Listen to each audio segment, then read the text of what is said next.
The first time many people saw or heard Roberta Flack was in 1971, when her song, "The First Time Ever I Saw Your Face," was used in the Clint Eastwood movie, Play Misty for Me. And the endless skies,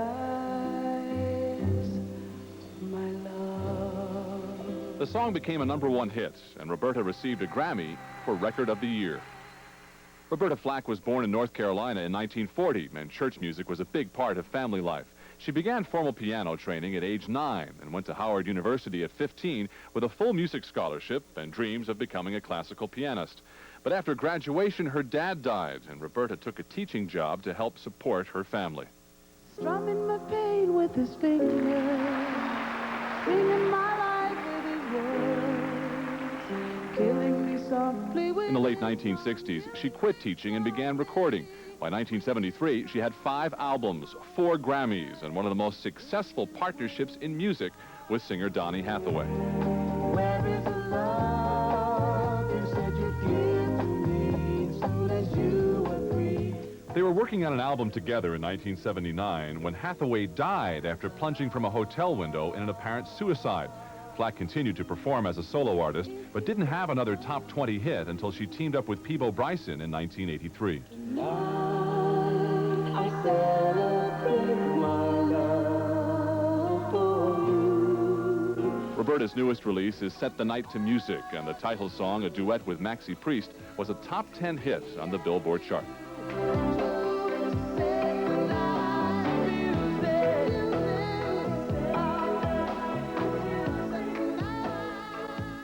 Our correspondent Jennifer Volpi found Roberta's passion for music is as strong now as it was when she was playing piano as a child. So let's go way back to the little kid growing up in North Carolina. What are your earliest memories of music and of the piano? My earliest memories are actually of my church experience. When I got in the church situation, in the little Sunday school programs and Sunday school teaching situations, and they needed somebody to play Jesus Loves Me, this, that was me, you know? And I had a chance not only to please myself, but to please my peers, which even at 6 or 7, as a performer, is a really hard thing to do. You know, you can resort to thumb sucking in a minute. It's hard to play Jesus Loves Me and suck your thumb. So, you know, it really is. So, yeah, so I was really lucky. That's when I began to realize that I could do something.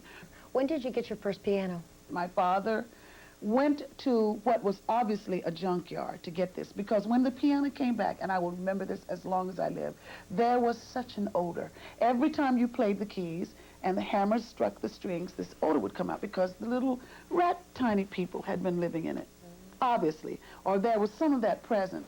And it was an upright piano, and he painted it this lovely shade of pea green, which is, that probably happened because the paint was free, but it worked for me. Oh, how did you get involved so intricately in classical music in the beginning anyway? That was all there was for me. When the first time I heard a Chopin prelude, I just started to cry, because Chopin is so emotional and so romantic and so beautiful. As a person who loved music, when I was exposed, it was the classical music that moved me the most. I grew up in North Carolina and Virginia, so I grew up hearing a lot of country and western music. I loved that. Dear John, oh, how I hate to write, you know. I loved that. I could sing that too. But what most moved me, what most stirred my young imagination was the Chopin, the Bach. You were playing classical piano. Yeah. And it was only because somebody else came to you and said, really, you should start singing. When I found myself at the Tivoli Opera Restaurant, which was in Georgetown, Washington, D.C., when the Kennedys were living there, and it was a wonderful time to be there. I mean, for a person who was born in the ghetto like I was, to be in a situation where people walked in and said, play Gershwin, play an aria from La Boheme, play something from La Traviata, and I could deliver that. At one time, it was a Christmas holiday, and the owner of the restaurant wanted me to stop playing opera, stop playing Gershwin, play some Christmas music, get these opera lovers out of here so I can bring in the people who are standing around the block, you know. And so I started playing Christmas music, and somewhere in the middle of that, I started to sing Chestnuts Roasting on an Open Fire, and everybody got quiet. And one of the waiters, Avery Morrison, came to me and said, child, you need to go and sing. You know, and I said, where? Sing where? You know, he said, anywhere. Shortly after that, people like David Frost and the Carson people, all of those folks suddenly appeared. And I began to get offers to appear on national television, even before I had a record deal. Is it particularly painful for you that your father never got to see your success? Yes. You know what's even more painful?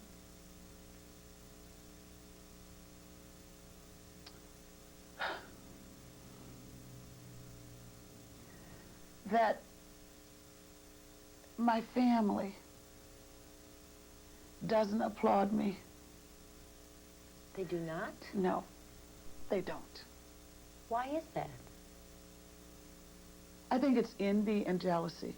And I think that, you know, when you're black and you grow up at the time that we all grew up, and you see one person move away from the bunch, right, for whatever reasons, you want that.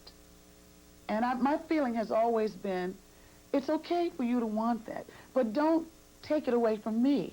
Recognize all of the struggle that I have made personally to be here. Here I was winning Grammys and sitting with Stevie Wonder and hanging with Diana Ross, and nobody ever said, wow, we saw you with Diana Ross. And it always hurt me. It did. Not even your mother? Not even my mother. My mother would say, oh, you're so good. You're so good. But she would never say, gosh, look at you. With Jesse Jackson. Look at you. At the White House. Look at you, Roberta. Nobody, they act like it's no big deal. And it has hurt me, and I'm glad that I have the courage to say it. One of the great collaborations in the 1970s, you and Donny Hathaway. Yeah. Do you think of him often? Often. The last day of Donny's life was spent with me, and that's kind of like a hard thing to digest. In a lot of ways. You know, I just wish I could have been there to hold him, to keep him here. Do you believe his death was a suicide? I know it was. There was nobody in the room with him at all. And he had just left my house. It was very, very clear that he was having emotional problems. Unfortunately, at the point, I think that he went to the room and just lifted the window and went, there was nobody there that could have stopped him. Has music been the meaning and the suffering for you? Yes, music is everything for me. Music is my life. Music is the meaning because it is the only thing that I would not want to live without. Even my spiritual life is expressed through my music, you know.